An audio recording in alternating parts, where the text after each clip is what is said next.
कलाकार रोने लगे। क्यों अली सारे कलाकार रोने लगे? क्योंकि अली ने अपनी जिंदगी में कभी कोई नमाज पढ़ा नहीं, बल्कि जितनी नमाजें पढ़ी सारी नमाजें अदा पढ़ी थी। अब हजरत अली की नमाजें असर जब पता हो गई ना, तो हजरत अली जारो कलाकार रोने लगे। इतना रोए किताबों में आता है कि हजरत अली की आंख की आंसू दाढ़िया मुबारक के रास्ते से हुजूर के चेहरे अनवर पे पड़ी। जब हुजूर के चेहरे अनवर पे पड़ी, हुजूर बेदार हो गए। देखे कि अली की आंख में आंसू है। और हुजूर ने फरमाया अली क्यों रो रहे हो, अली क्यों रो रहे हो?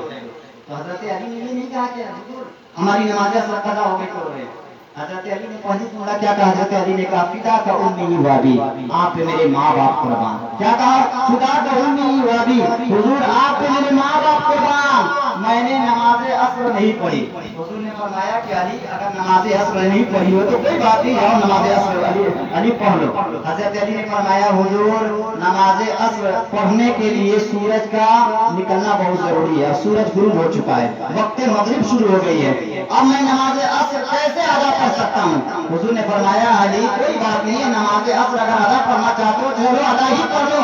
हजरत अली ने फरमाया कैसे हो सकता है, सूरज गुरूब हो गया। मैं यहाँ रुक के कहना चाहता हूँ, जो लोग ये कहते हैं कि हर चीज अल्लाह के चाहने से होता है, इस बात पे ध्यान रखें, सूरज गुरूब हो गया, हजरत अली रो रहे हैं। हुजूर ने फरमाया अली रो मत, अगर नमाज असर अदा करना चाहते हो कोई बात नहीं है, तुम्हारी नमाज असर अदा ही होगी, तुम वजू कर लो नमाज असर अदा कर लो। हजरत अली ने कहा हुजूर नहीं, सूरज गुरूब हो गया है, मगरिब की वक्त शुरू हो गई है, अब मैं असर की नमाज अदा कैसे पढ़ सकता हूँ? हुजूर ने फरमाया अली तुम पढ़ना चाहते हो ना, कोई बात नहीं है, तुम असर की नमाज पढ़ने के लिए तैयार तो हो जाओ। हजरत अली वजू करके आते हैं और आने के बाद हुजूर से कहते हुजूर मैंने वजू कर लिया है, अब मुझे बताया जाए कि मैं असर की नमाज अदा कैसे पढ़ूं? हुजूर ने फरमाया अली असर की नमाज अदा पढ़ाने की जिम्मेदारी मेरी है। हुजूर ने क्या किया? हुजूर ने इशारा किया, हुजूर ने इशारा किया। जो लोग ये कहते हैं कि जो होता है अल्लाह के चाहने से होता है, मैं कहता हूँ कि अल्लाह के हुक्म के मुताबिक सूरज अपने वक्त पे गुरूब हो चुका था, सूरज अपने वक्त पे गुरूब हो चुका था,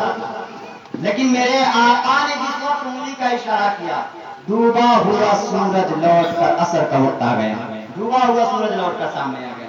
अब मैं कहना चाहता हूँ कि तुम कहते हो कि हर चीज अल्लाह के चाहने से होता है, मैं तो ये कहता हूँ कि अल्लाह के हुक्म के मुताबिक सूरज गुरूब हो चुका था, लेकिन जिस सूरज को गुरूब खुदा ने किया था उसी सूरज को बुलाया मुस्तफा ने। जिस सूरज को गुरूब खुदा ने किया था उसी सूरज को लौटाया मुस्तफा ने। तब ना सैयदी सरकार आला फरमाते हैं सूरज उल्टे पांव पलटे, चांद इशारे से हो चार, अंधे नजदीक देख ले कुदरत रसूलुल्लाह की, अंधे नजदीक देख ले कुदरत रसूलुल्लाह की। मेरे आका की जिंदगी को जानते हो, ऐसा नहीं तुम लोगों की किताब नहीं है, मौजूदा तुम लोगों की किताब में मशहूर है, उन लोगों ने भी पढ़ा है, लेकिन फिर भी ये कहते हैं कि आका को गलत इल्म नहीं थी, आका हमारे भाई की तरह है, आका हमारे छोटे बड़े भाई की तरह है, आका हमारे बाप की तरह। याद रखो साहब, अल्लाह तबारक व तआला ने हमारे ऊपर बहुत बड़ा एहसान करम किया। अल्लाह तबारक व तआला ने हमें उम्मत मोहम्मद में पैदा, इस नबी में पैदा होने के लिए नबियों ने दुआ की, इस नबी की उम्मत में पैदा होने के लिए नबियों ने दुआ किया। हज़रत मूसा अलैहिस्सलाम कलीमुल्लाह है, क्योंकि अल्लाह की बारगाह में दुआ करते हैं परवरदिगार काश मुझे मूसा कलीमुल्लाह नहीं बल्कि मोहम्मद की उम्मती बना कर। एक नबी होने के बाद भी नबी दुआ कर रहे हैं कि काश मुझे मोहम्मद की उम्मती बना। हम लोग कितने खुश नसीब है कि अल्लाह तबारक व तआला ने हमें वो नबी दिया जिस नबी का कलमा तमाम नबियों ने पढ़ा, जिस नबी का कसीदा तमाम नबियों ने पढ़ा।